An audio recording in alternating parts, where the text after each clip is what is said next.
थेट जाऊयात विजय शिवतारे बोलतात. आणि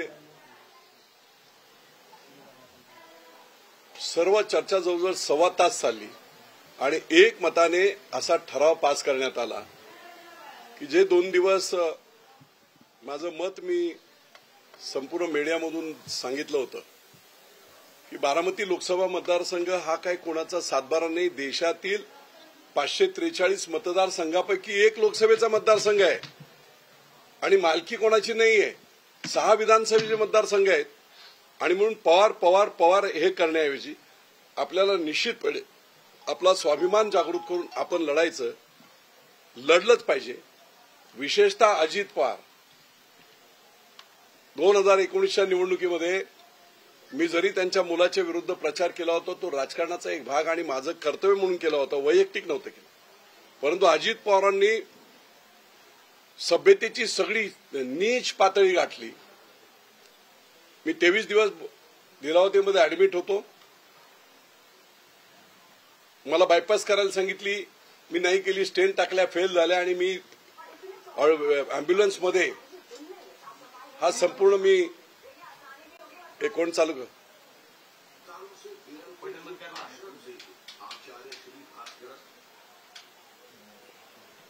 संपूर्ण कार्डियक अँब्युलन्समध्ये माझा प्रचार झाला आणि अजित पवारांनी या पालखी तळावर असं सांगितलं, मरायला लागलेला आहे तर कशाला निवडणूक लढवताय, तुम्ही खोटं बोलताय, लोकांची सहानुभूती घेण्यासाठी हे खोटं चाललेलं आहे काम तुमचं.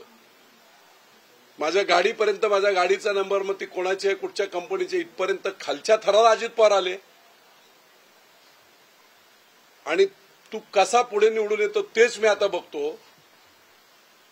महाराष्ट्रभरामध्ये मी कुणाला पाडायचं ठरवलं तर मी कुणाच्या बापाचं ऐकत नाही, मी पाडतो म्हणजे पाडतो. राजकारणामध्ये एखाद्याला निवडून आणण्याची पॉझिटिव्ह प्रवृत्ती असावी. मी निवडून आणणार म्हणजे आणणार. गाव पेटवायला एक नालायक माणूस लागतो, काडी ओढायला. गाव वसवण्यासाठी अनेक हात लागतात. मग अशा प्रकारची उर्मट भाषा त्यांनी केली होती आणि म्हणून आज त्या उर्मट भाषेचा मी माफ केलेला आहे त्यांना. ते ज्यावेळेस महायुतीत आल्यावेळेस मी जाऊन त्यांचा सत्कार देखील केला, मी भेटलो त्यांना. पण तरीही पुढच्या 7-8 महिन्यामध्ये त्यांची गुरमी तशीच होती. नीट बोलायचं नाही कोणाशी, काय कोणाचं काय घरी कोण धान्य पाठवतं, सगळे आपापल्या पद्धतीने. तुम्ही किती कोटीचे असाल ते बाकी कोणी सगळे तसेच आहेत. पण अतिशय उर्मटपणा जो त्यांचा होता, त्या उर्मटपणाबद्दल पूर्ण बारामती लोकसभा मतदारसंघात जेव्हा मी फिरलो त्यावेळेस लोक असे म्हणायला लागले की बाबा ठीक आहे, दोन्ही आता सुनेत्राताई आणि सुप्रियाताई आहेत, अजित पवार उर्मट आहे. मी 2 मधल्या प्रतिक्रिया सांगतो.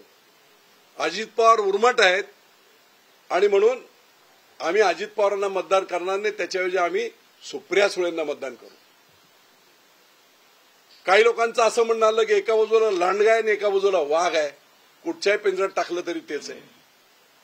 आम्ही मतदान कसं करणार ते.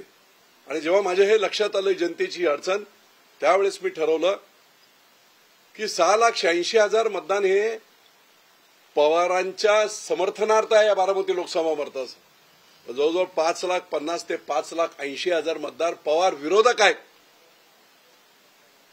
ते ना सुप्रियाताईला मत देऊ इच्छित ना सुनेत्रताईला देऊ इच्छित. मग त्यांना लोकशाहीमध्ये डॉक्टर बाबासाहेब आंबेडकरांनी जो प्रचंड मोठा असं हे संविधान आणि निवडणुकीचा अधिकार, आपलं सरकार नेमण्याचा अधिकार जो दिलेला आहे, त्या अधिकाराची अंमलबजावणी करायची असेल, आपल्या आवडीचा किंवा काम करणारा खासदार आमदार निवडायचा असेल तर मतदान करण्याची अंबानींना एक मत आणि सर्वसामान्य एखाद्या शेतकरी कुटुंबातल्या झोपडीत राहणाऱ्या महिलेला सुद्धा एक मत. ही एवढी डेमोक्रेसी लोकशाही प्रचंड तयार करून ठेवली.